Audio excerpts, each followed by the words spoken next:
Hi everyone, welcome to Behind the Numbers. My name is Dave Bookbinder and we are coming to you live from the RVN television studios. Today we are going to be talking about all things related to leadership, entrepreneurship, and more. And I'm pleased to welcome my guest who is Jay Izso, who is the founder at Coaching Mavericks. He's the author of 4 books and he's also the host of a New Direction podcast.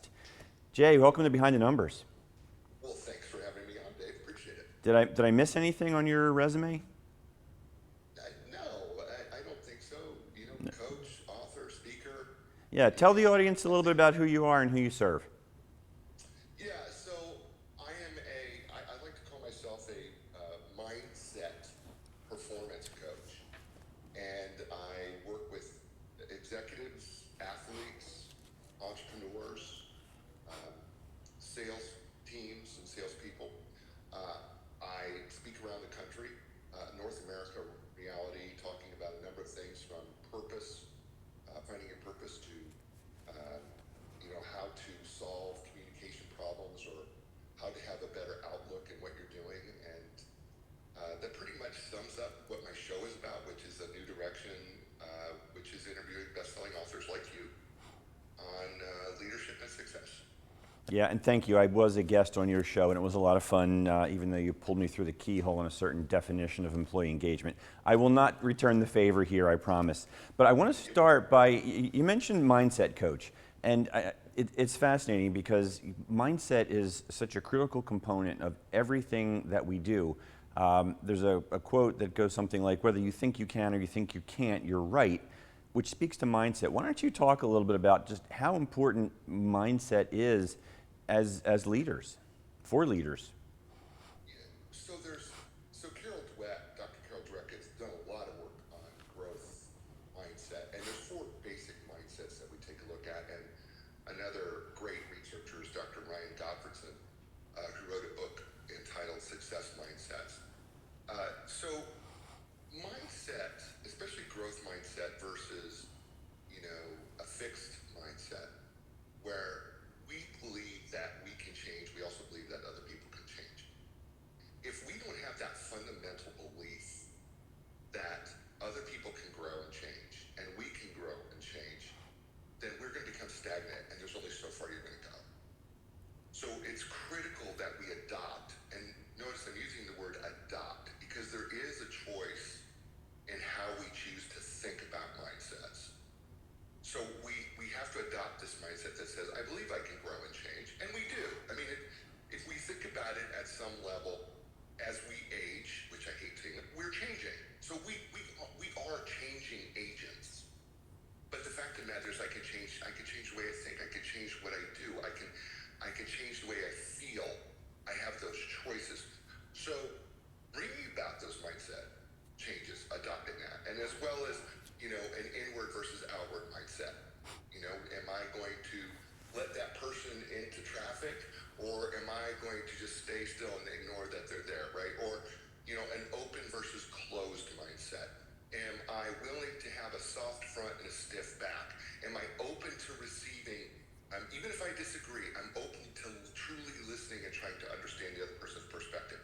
Or a promotion versus prevention mindset, which is so typical of so many business owners and entrepreneurs, is that they're afraid of what they will lose versus the opportunity to gain. So when we look at these mindsets, we have to understand that we adopt or choose any one of them. And when we do choose those mindsets, now life can change, or your business can change to a who knows what level.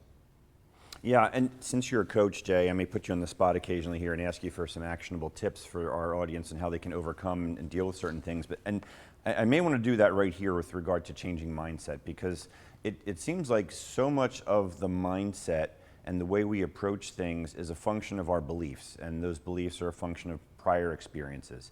So if you've been in bad relationships, you come to a new relationship with maybe a preconceived notion that things aren't going to work out. How do you help your clients overcome those negative vibes, if you will, to change their mindset? I'm so glad you used the word beliefs, because beliefs are just such a fundamental part of being able to change a mindset. And to change our beliefs, it is so difficult to do that, because we get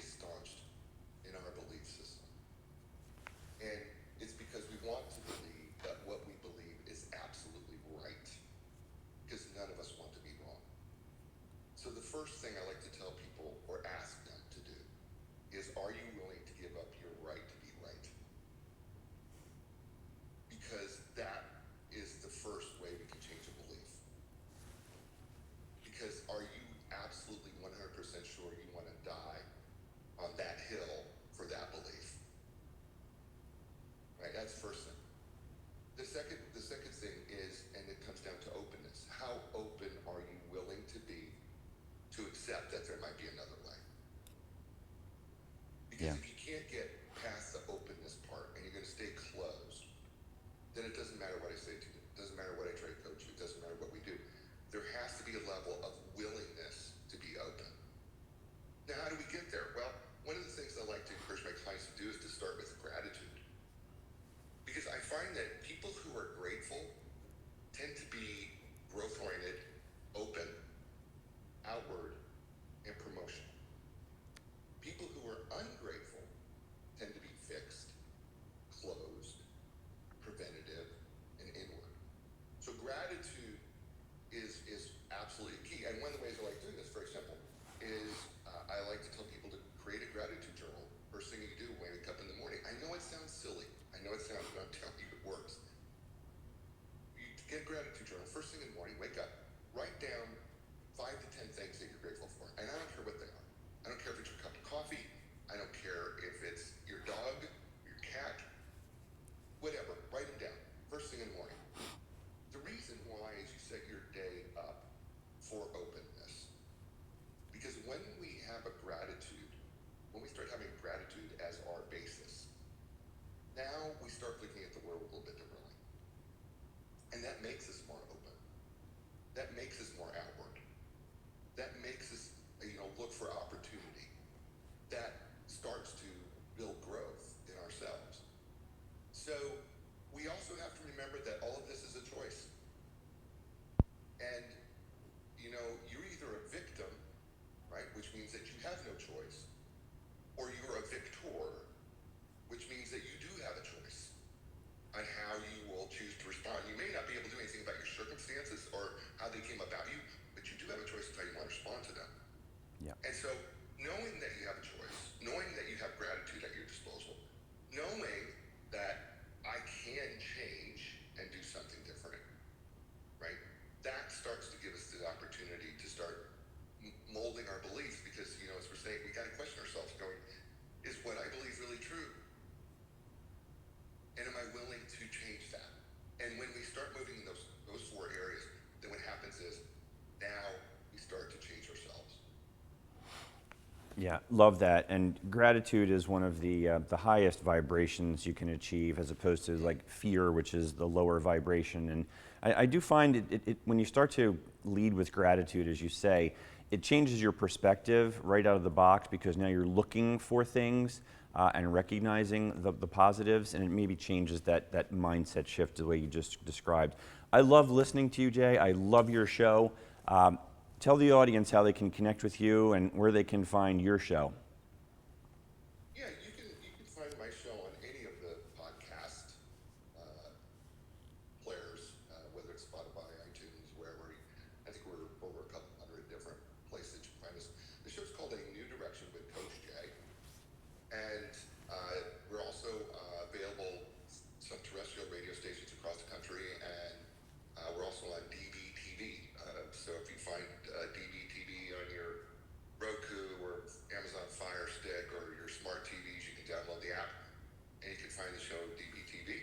You can also find me on LinkedIn, Facebook, Instagram, TikTok, you name it, I'm on it. So just look for Coach Jay Izso and you should be able to find me quite easily. Lots of really good stuff out there. Jay, I'm going to let you grab a sip of coffee. For folks watching and listening, don't go anywhere. We've got to pay a few bills. We'll be right back on Behind the Numbers after this quick break. Big Flamingo Insurance, what do you want? Yeah, can we get the auto insurance policy? Anything else? Can we add an extra driver? Number form combo, your premium comes with pickup spot 2. Okay. When it comes to insurance, you don't have to sacrifice service to save. Wait, this isn't even the right policy. Upgrade to NJM and get the 5-star customer service you deserve with discounts you'll love. Excuse me, Mr. Rollerbird? No jingles or mascots, just great insurance. NJM. Get a quote today. You can be confident choosing Farmers Insurance. There's no need to knock on wood. Perfect. This is an unnatural amount of natural light. Thank you. We are farmers. Bum, bum, bum, bum, bum, bum. Hey, Jake from State Farm. I want that personal price plan. So how's this for personal? I draw mustaches on players' faces when they're asleep. Coach Reed, you don't need to get that personal to get the State Farm personal price plan. It helps you create an affordable price just for you. Oh. Coach, It happened again. I'm gonna get to the bottom of this. Call or click to get a quote today. Like a good neighbor, State Farm is there. She found it. The feeling of finding the psoriasis treatment she's been looking for. Sotyktu is the first of its kind once-daily pill for moderate to severe plaque psoriasis for the chance at clear or almost clear skin. It's like the feeling of finding that outfit psoriasis tried to hide from you, or finding your swimsuit is ready for prime time. Dad! Once daily Sotyktu is proven to get more people clearer skin than the leading pill.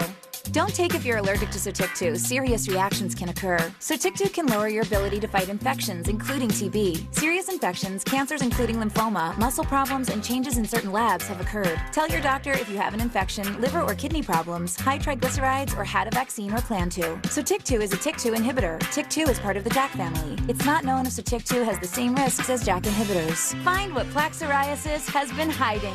Ask your dermatologist about Sotyktu for clearer skin. So clearly you. Sotyktu.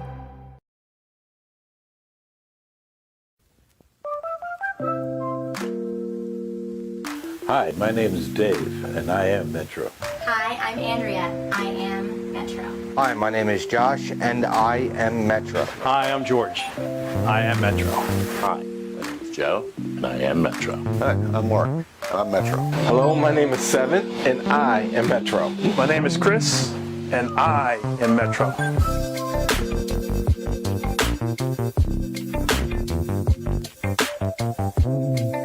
I am Michael Barretto, President and Founder of Metropolis Passenger Logistics, and we are Metro.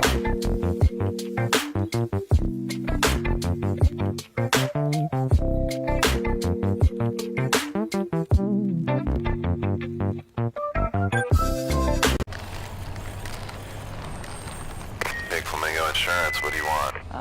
Yeah, can we get the auto? And welcome back to Behind the Numbers. I'm Dave Bookbinder, and we are talking with Coach Jay Izso, founder at Coaching Mavericks. He is the host of the New Direction Show, and he's also the author of 4 books. And I want to talk about the latest one, Lessons from the Farm, Essential Rules for Success. Jay, tell us what inspired you to write it, and what will the audience learn by reading it? You know, sometimes you do a lot of self-reflection in life, and I was at that stage in life where I was doing a lot of self-reflection and, you know, questioning my own beliefs, right? What do I believe? Where did I get my belief system from? Where did that come from? And so much of what I believe and how I do what I do has come from being a farmhand on the farm in Nebraska. And so I thought, you know, these lessons that I learned from the farm, and there were more than 20, but, you know, there's the lessons that I still hold on to. These are the most prominent lessons I hold on to today. And I felt like, you know, I could share these lessons and help apply them back to a business world, that you didn't have to be on the farm, but you can still do these things. And so that's where the impetus came for that book. Gotcha. Let's unpack a couple of lessons from the farm, if you don't mind. One of the things that you talk about is doing things afraid. Why don't you unpack that for us? Yeah, so fear is the biggest, it's the reason why it's chapter 1, by the way. Fear is the biggest killer of us all. Fear will keep you from success on any level of anything. Either you won't do it because you're afraid of looking bad, you're afraid of failure, you're afraid of being embarrassed, you're afraid of shame, which, you know, shame and embarrassment is all based in fear. Sometimes we could be afraid of success, although I don't see that very often. We're afraid of the unknown.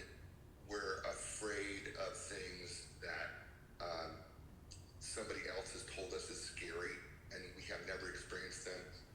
We can be afraid without actually experiencing anything. So fear is the killer of success. It is the number 1 killer of any success, and it'll be the killer of any leadership. And so we have to learn how to do things afraid. And to do that came from a lesson that I had on the farm when I was about 12 years old or so, 12, 13 years old. And of all things, it was castrating pigs, which I don't think any book's ever started that way. But to do that job required me to make a commitment to do the work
find that it's going to get most easier, because then it's easier to make that commitment. Once you make that commitment and you do it afraid, guess what? Once you get past that first fear, it's easier to make the second call, the third call, the fourth call, the fifth call.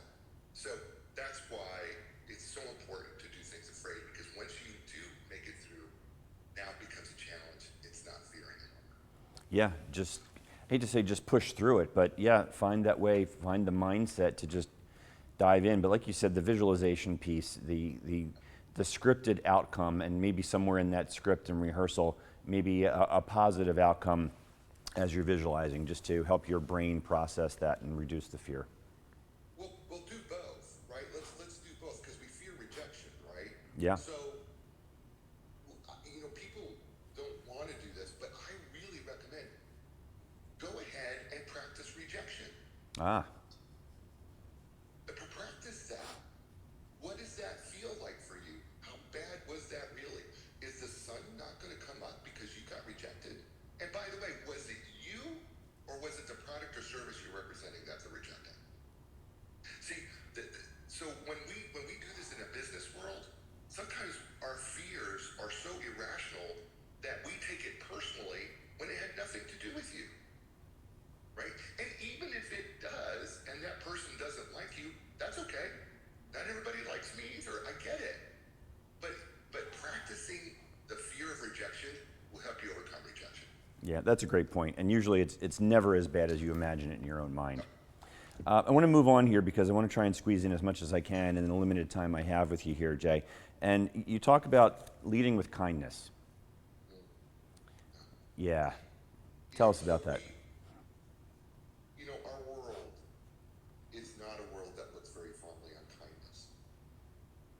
But what I find is that people who are kind can get a lot more out of people.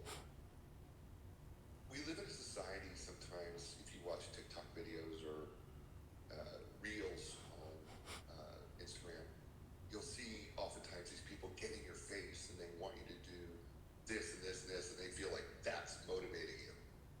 Kindness is a motivator. It is hard to reject kindness. Matter of fact, I would say it's almost impossible to reject kindness. I can reject somebody getting in my face, but I can't reject kindness. And when we make kindness our lead as a leader, we get people who want to die on their swords for you. Because kindness is a lost art. It is a lost behavior, more importantly, that if practiced, can not only change your situation personally, can change you as a leader, can change your people as a leader, but if we all did it, it would change the world. Yeah, what a great message. What a great message. Jay, for folks who are out there wondering how they can work with you or how they can find a new direction and listen to you all the time, what's the best way for them to do that? Yeah, so again, find Jay, you can find me, coachingmavericks.com. You can look up Coach Jay Izso, Izso. You can find me on every social media platform. I'm out there under Coach Jay Izso. So you can find me all over the place. The books are, of course, on the Amazon bookstores everywhere available. So find me on LinkedIn, right? Just look up Coach Jay Izso and you can find me on LinkedIn. I'm always happy to talk to everybody. Awesome. Thank you for sharing that. Jay, I want to get to the greatest lesson of all that you talk about. There's a lot been said about authenticity, and you describe it as being you. I think it's the greatest lesson because it's the one we're the most uncomfortable with. Most of us are not comfortable in our own skin. And yet the greatest lesson to learn is that everything that I am, everything that I have, is absolutely the way it's supposed to be. And I am created and made in a way, just as I am. I don't have to be anyone else. I don't have to try to be anyone else. Because I've said this before, you know what? Do you want the Mona Lisa or do you want a copy of the Mona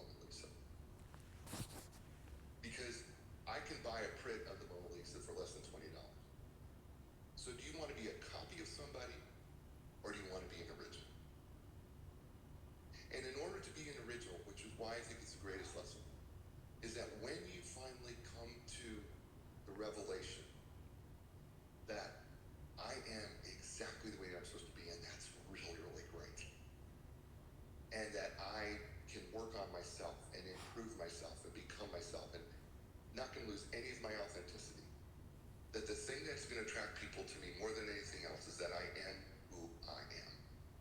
And I am that way when you see me and when you don't, and that there's integrity in it. And it's because that's what's going to attract people. That's what's going to make you successful. We talk about it all the time in marketing and businesses, right? How are you going to differentiate yourself? Well, let me tell you how you're going to differentiate yourself. You're going to be authentically you. And when you're authentically you, you have differentiated yourself from everyone else, because no one in the world has your same gifts, talents, and abilities in a combination like you.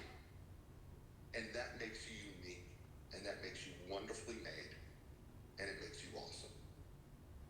And because of that, that is the greatest lesson. Yeah, and that's a great message, but I want to talk about the part where you said most people are uncomfortable in their own skin. Why is that, Jay? And is it underlying a fear of acceptance, rejection, the things we talked about before? Yeah, the very basis of it is fear, right? We fear we're not good enough, we're not pretty enough, we're not handsome enough, we're not smart enough, we're not strong enough, we're not fast enough, we're not tall enough. We are not enough on our own. And it's the fear of feeling that we're inadequate and we're not enough. And the fact of the matter is we're all enough. And for us to overcome that idea that we're enough has to be getting reacquainted with ourselves and our own self-awareness to say, well, what do I think about me? When you look at yourself in the mirror, and I'm talking to all of you out there, when you look at yourself in the mirror, what do you see? Is it somebody that you love? Or is it somebody that you loathe? It's hard to find an in-between. And what do you say to yourself? I evaluate, when I coach clients, I hear them sometimes will say, I evaluate their self-talk. Yeah. What do you say about yourself? Do you say, I'm stupid? I'm dumb? And then let me ask you this question. If you heard your very best friend say that about themselves, what would you say to them? You would tell them not to do it, because you don't believe that. So oftentimes we're not even our own best friend, because we're willing to self-deprecate to such a level because we don't believe in who we are and believe in the quality of who we are. So I challenge you to take a look at yourself in the mirror. Look at yourself. Because there's good in all of us. You have a set of gifts, talents, and abilities like no one else. What are they? And then bring them out and let them shine. Yeah, I wish I had more time here, Jay. Unfortunately, we're bumping up against the end of the program here. But yeah, everything you said there, just so absolutely spot on. And the self-talk component, most people, like you said, they're just beating themselves up. There's rarely a time when people look in the mirror and say, hey, I'm awesome, because that's just not acceptable. That's egotistical. So anyway, on that note, I've got to wrap it up here. I tell you folks, if you want more of Jay Izso, definitely go check out A New Direction. Jay, thank you so much for joining us today on Behind the Numbers. It's been great to have you here. Thanks, Dave. I appreciate you, and I appreciate RBN as well. Thank you. Thank you. Definitely, like I said, folks, check out New Direction Show. Find him at Coaching Mavericks. He is Jay Izso. And I am Dave Bookbinder, and I'm the one my clients turn to when they want to know what their most important assets are worth. I keep reading that most business owners don't actually know the true value of their business. That's what I'm known for, helping clients figure out the value of their company. So if you're one of those business owners and don't know the value of your company, please hit me up on LinkedIn. I want to thank you all for watching and listening. Can't do the show without you folks. That's all we have for today, but we will see you next time on Behind the Numbers. Take care.